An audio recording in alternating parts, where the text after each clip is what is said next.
Welcome back, chess friends, to 1834 with Bourdonnais and McDonnell, and we have Morphy in 1859 providing some commentary. The state of play so far is that Bourdonnais has won 12 and McDonnell has won 2. Bourdonnais has already won the entire match, but they're playing on for the remaining games, maybe to give McDonnell a chance of winning a consolation game, or just so that Bourdonnais can crush him even harder. So let's hope that McDonnell can get his consolation game because he's been trying so hard. So the game starts with e4, e5, bishop to c4, and then bishop to c5, and we have queen to e2.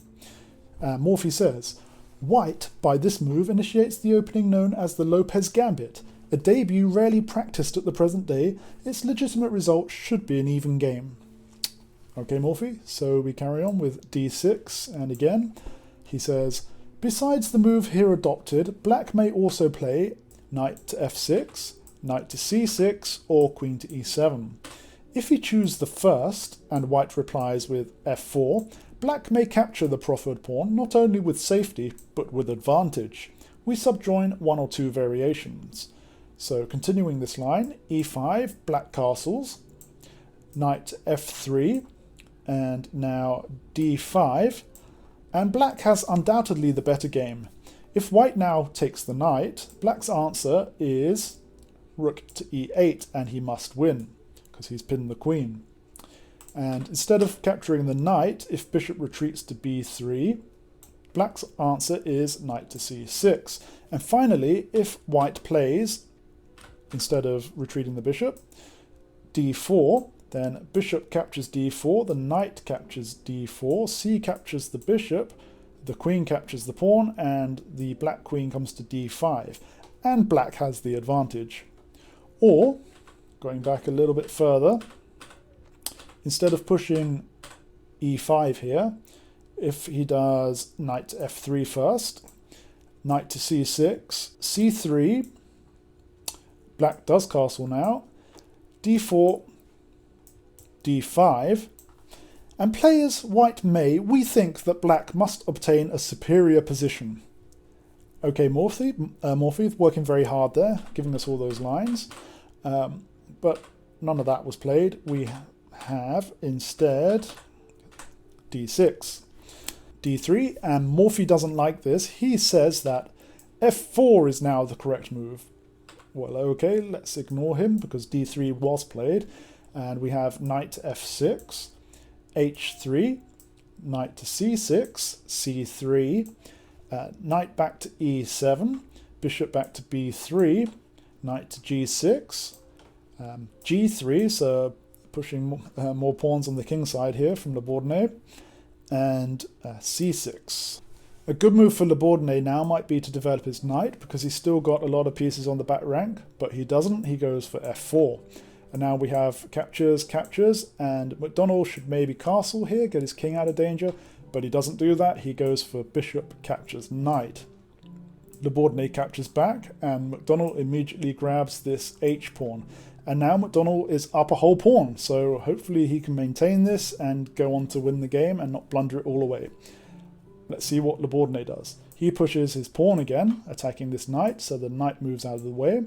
And then he brings his rook up to attack the bishop, so still leaving some undeveloped pieces.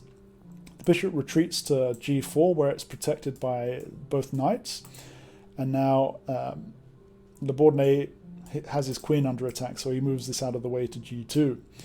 And the game continues with McDonnell pushing h5, trying to bring more pieces and action on the king side, trying to punish Bourdonnais for developing so slowly. However, Bourdonnais doesn't care. He just pushes d4 in the center, attacking this knight. Now, here the engine actually says that pushing h4 and attacking the rook would be a good idea here. But McDonnell doesn't go for that. He retreats his knight. And now this actually loses the advantage. So bad luck, McDonnell, blundering away your win again. But we'll see, can he come back? We have bishop to g5, so Bourdonnais finally addressing the development of his bishop. Queen to b6, and the knight to d2. So finally, Bourdonnais's got all his pieces out, except for this rook that's stuck in the corner. We have castles by McDonnell, and Morphy says, surely it would have been safer to have castled with queen rook. So he wants castling this way instead, getting his king out of the action here. But regardless, McDonnell did not do this.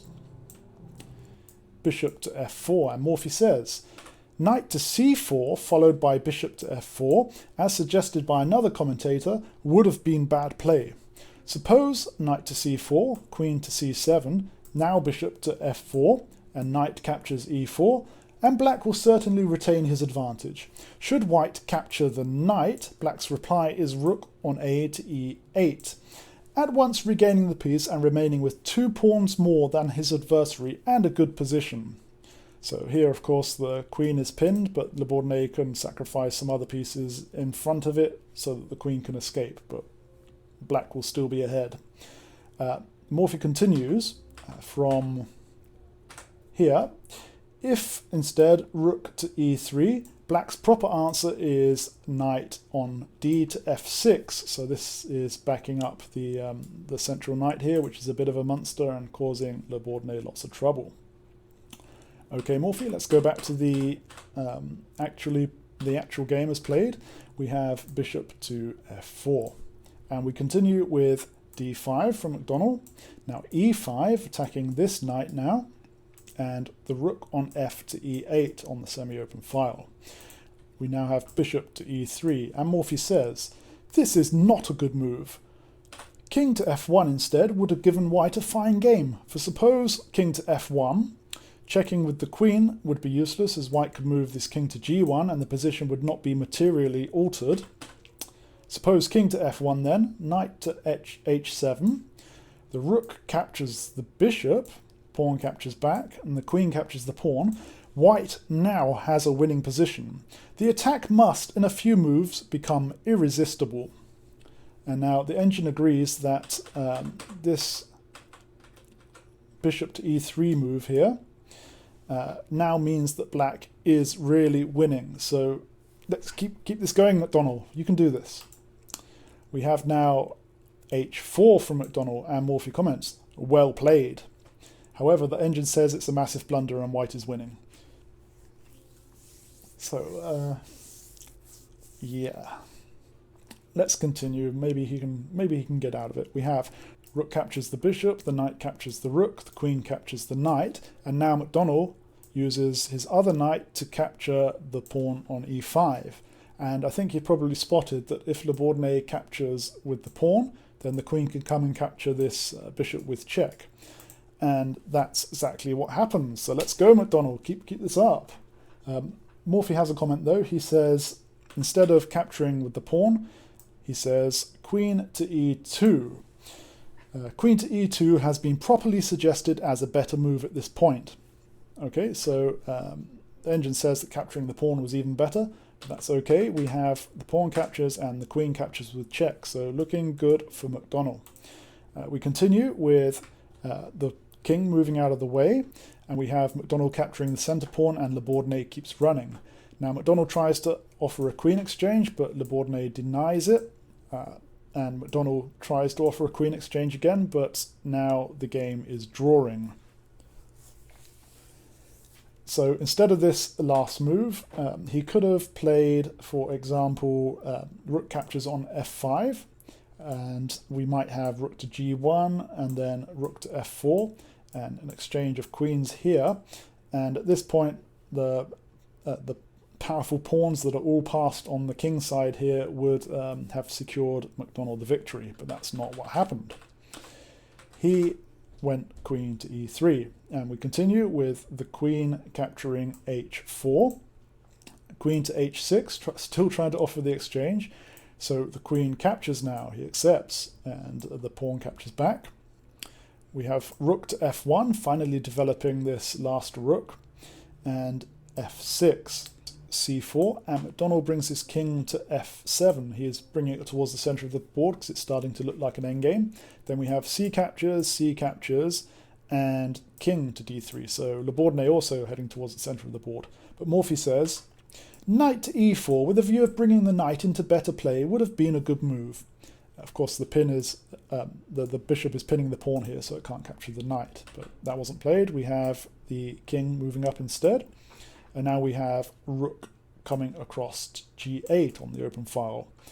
Rook to f4, king to e7, a knight to f3, rook to g3, which pins the knight, so Labourdonnais unpins immediately, and then McDonnell brings his king closer to the center. Bishop back to d1, adding another protector to the knight, and then we have some pawn action on the left-hand side. a4, interestingly. McDonnell ignores this, and he pushes h5, trying to make something of his outside pass pawn. Labourdonnais captures here, and McDonnell captures back. And now we have bishop to c2, and the rook comes down to e2, threatening it, and Labourdonnais moves it out of the way. However, the engine says this is bad because it allows the rook through to get behind the pawn here. So that's not good for Labourdonnais, but it's good for McDonnell. He should have played, instead of this bishop move, he should have played king to d3, and it keeps everything secure for now. However, we did have bishop to d3, and of course rook to b2. King to e3, and Morphy says king to c3 would have lost a piece, as black would have played rook to f2. Okay, Morphy, the move that was played was king to e3, and then we have rook to g4, offering a rook exchange. But Labourdonnais ignores it and moves his knight instead. So McDonnell goes straight for the rook exchange. And Labourdonnais here has left this pawn unprotected, so McDonnell captures this and pins the knight. And the king moves down to e3 to protect both central pieces. And McDonnell brings his king closer, and Labourdonnais checks him, so it moves back. And now Labourdonnais retreats his knight back to f4, and here McDonnell captures the knight, which of course means that it is heading straight for a draw. So it's looking like McDonnell is not going to get his consolation game after all. So what he should have done instead was to keep pushing this h4 pawn and keep grinding through, protecting his pieces as best as he could until the weight of the pawns is too much for Labourdonnais to bear. But he didn't do that, he captured the knight. So the king captures back, and then we continue with king to c5, and Labourdonnais retreats his bishop to e2, and this converts a drawing position into a lost position for Labourdonnais, so McDonnell is winning again. So awesome, but why was this move so bad? Well, what he should have been doing here was to bring the king around to start gobbling up all the pawns before these two pawns here get too far advanced. So I'll just take you through this a little bit. I'll do it quickly so it doesn't take too much time. As I said, the king's coming around the edge. As this king attacks this bishop, it will have to move out of the way, but then the white king will continue eating these pawns. When it gets to here, the bishop captures this pawn. The king captures back. This king moves out of the way of his pawn, and we have pawns advancing. This is converted to a queen, and it looks like this is too far away to be able to draw the game, but it turns out that there is no way for McDonnell to checkmate the king here and to pick up the pawn or whatever, because he can't force the king to block the pawn so that his own king can get closer, so that the queen and king in combination can gobble it up. So, for example, if we keep checking, we can try to get it a little bit closer, but at some point that's not going to work anymore. Now what's he going to do now? He can't come here, he can't come here or here. You'll have to go back, and there's no way to force the king to get behind the pawn to give the black king time to come up and help out. If the pawn was here, then it would be a different story. But there we go. So losing position for Labourdonnais. Can McDonnell keep his victory here? Just tell me he's not going to mess this up. So we have bishop to e2, and McDonnell starts pushing his pawns, so Labourdonnais starts trying to chase them. We have b4, another pawn push, and of course Labourdonnais captures the wing pawn. And now McDonnell brings his king to d4, which blunders the game for a draw again.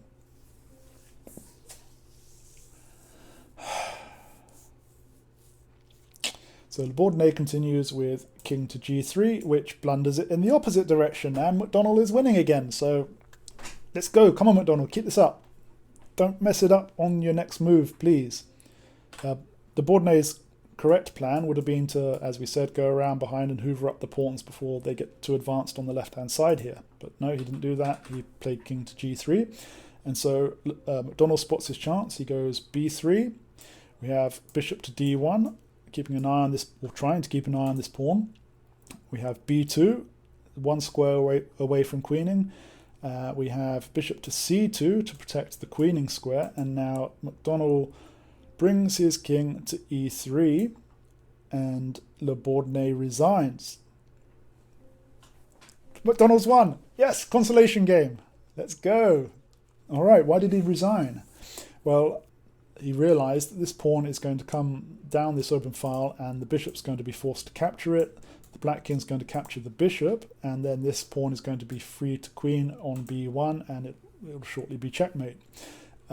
As well as that, the white king here is completely blocked from coming over to help the bishop because the black king is in the way, and it's also far too late to come around the back and hoover up the pawns from behind. So good job, McDonnell.